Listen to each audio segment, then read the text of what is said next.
हर चीज़ ज़्यादा अवेलेबल हो जाती है तो आपको बेकार हो चली जाती है। बिल्कुल। अब इसलिए हमें वर्तमान में मैं आपसे अभी भी कहता हूँ, आप ज़्यादा मत सुनो, ज़्यादा मत पढ़ो, कुछ नहीं है। जितना पढ़ा हुआ है वो ही बहुत है, और जितना सुन लिया वो ही बहुत है। अब तो दिन भर में एक आध वचन सुन लिया बहुत है, तो फिर करें क्या? उसी को बार बार चिंतन करो, बैठे रहो, सोचते रहो, विचार करते रहो। ज़्यादा ये मत सोचो कि साहब और पढ़ लें। अपन को कौन सी पंडितियाई करनी है?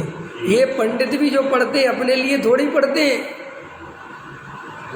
दूसरों के लिए पढ़ते हैं। उनको प्रमाण देना है, उनको लेख लिखने हैं, उनको ग्रंथ लिखने हैं, तो पढ़ते रहते हैं।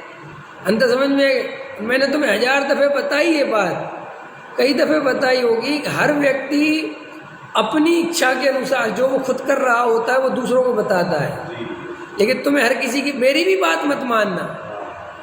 क्यों कि साहब आप पढ़ते नहीं इसलिए कह रहे हो, हाँ समझ लो ऐसा ही है, लेकिन तुम्हें अपना देखना है कि मुझे लाभ किससे है।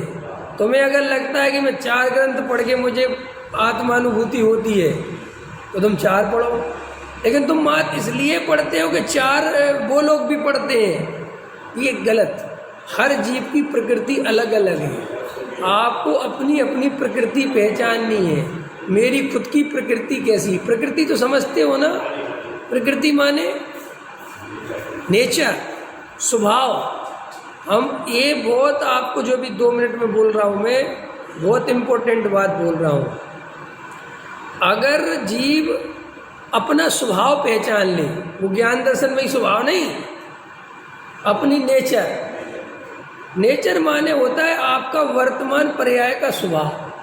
जैसे कोई आदमी को जल्दी क्रोध आता है, किसी आदमी को बहुत देर में क्रोध आता है, किसी आदमी को पूजा में बहुत आनंद आता है, किसी व्यक्ति को स्वाध्याय में ज़्यादा आनंद आता है, किसी व्यक्ति को अध्यात्म सुनने में ज़्यादा आनंद आता है, किसी व्यक्ति को वर्तमान युग सुनने से आनंद माने उपयोग अपनी तरफ आए, आनंद का मतलब है। तो आप अपनी प्रकृति को देखो कि मेरी खुद की प्रकृति कैसी है।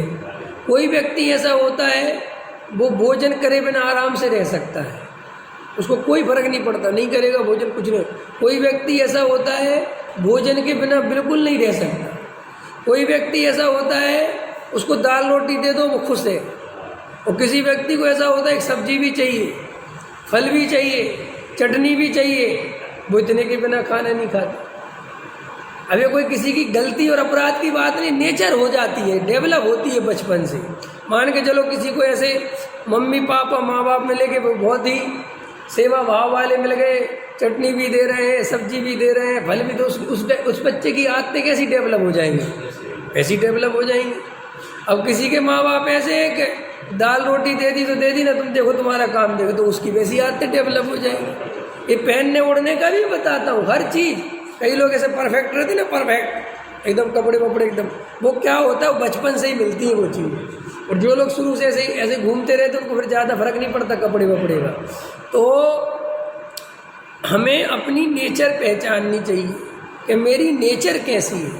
तो अगर तुम्हारी नेचर ऐसी है कि भाई तुम सुनते हो और तुम्हारा चिंतन में बहुत मन लगता है, बहुत उपयोग लगता है, तो तुम अब ये मत देखो कि साहब पंडित जी ने तो कहा था कि 4 प्रवचन सुनना, नहीं सुनना मुझे, क्योंकि मेरा जो असली काम है उपयोग को आत्मा की ओर ले जाना है, तत्व निर्णय करना है। और देखो तत्व निर्णय हुआ है कि नहीं हुआ है, ये बात तुम्हें अंतरंग से चेक करनी पड़ेगी। कोई दूसरा बताने वाला नहीं, एक द्रव्य दूसरे द्रव्य का कर्ता धर्ता नहीं है, ये बात मुझे अंदर से स्वीकार है कि नहीं। देखो अपने आप को किसी से पूछने की जरूरत थोड़ी। अगर अंदर से स्वीकार है तो गारंटी से तुम निर्भर होके आत्मा का अनुभव करोगे। और अगर अंदर में ऐसा लगता है कि भैया करे बिना तो काम नहीं होगा, तो अभी बाहर रहेगा, और बाहर रहेगा तो आत्मानुभव का पुरुषार्थ नहीं जगेगा। अब ये किसी को बताना नहीं, किसी से पूछना नहीं, ये स्वयं ही एकांत में बैठ के देखो कि मेरी स्वयं की स्थिति क्या है।